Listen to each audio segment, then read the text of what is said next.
Lately, I didn't have much of an appetite and had been throwing up everything I ate, so I went to the hospital for a checkup. When the doctor informed me that I was pregnant, I shed tears of joy. My husband and I had been childhood friends and married after graduating from university, but we hadn't been able to have a child. My husband tried to comfort me and said, pregnancy should come naturally. Maybe our baby is waiting for the right moment. Now, the right moment had finally arrived. Ma'am, you're already 4 months pregnant. The fetus is healthy, but you should still avoid any external impacts. With a gentle smile, I caressed my slightly protruding belly. It had already been 4 months. My periods had always been irregular, and when I gained weight around my waist, I had just thought it was due to me eating too much. At home, I could hardly hold back my excitement. I cooked a meal and planned to deliver it to my husband, while also personally sharing the good news with him. Carrying the lunchbox, I walked smoothly through the entrance of the Gates Group. As I was about to push open the door of my husband's office, a glamorous woman stopped me. What are you doing?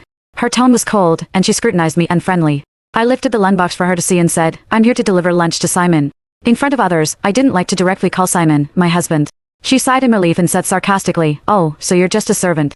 I'm Lily, Mr. Gates's chief secretary. Give me the lunchbox. You can leave now. I shook my head. I'm not a servant.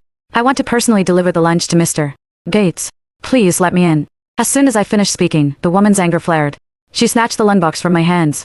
Who do you think you are? You're just a servant, and you think you can seduce Mr. Gates? You're dressed so coquette sly as well. I'll teach you a lesson that you'll never forget today. Saying this, she swiftly dragged me into the meeting room, shut the door, and slapped me. My face instantly swelled, and I fell to the ground. Before I could react, I was kicked on the head. The baby. Ignoring everything else, I curled up and tightly protected my belly. I want to see what you're delivering to Mr. Gates. Lily opened the lunchbox and dumped its contents on my head. The beef soup that I had spent hours cooking was scalding hot and dripped from my hair onto the floor. My scalp burned with pain. But I didn't dare change my position, afraid of harming the baby. Oh, there's also roast chicken. But you can forget about trying to please Mr. Gates with food like this. She grabbed my chin roughly, applying pressure to force my mouth open.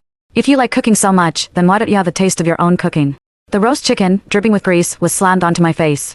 My eyes and nose were immediately overwhelmed with a burning sensation, and I cried out in pain. Lily lightly clapped her hands and said with disgust, so gross and greasy, it almost ruined my new manicure.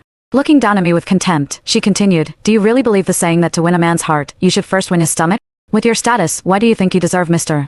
Gates? I tried to explain, but was interrupted by a coughing fit from the grease. The oil had choked me a little, which made it difficult for me to say anything. At that moment, there was a knock on the meeting room door. Lily, what's up with the noise inside? I breathed a sigh of relief, thinking that I was safe. However, Lily just sneered and went to open the door. This bitch is trying to seduce Mr.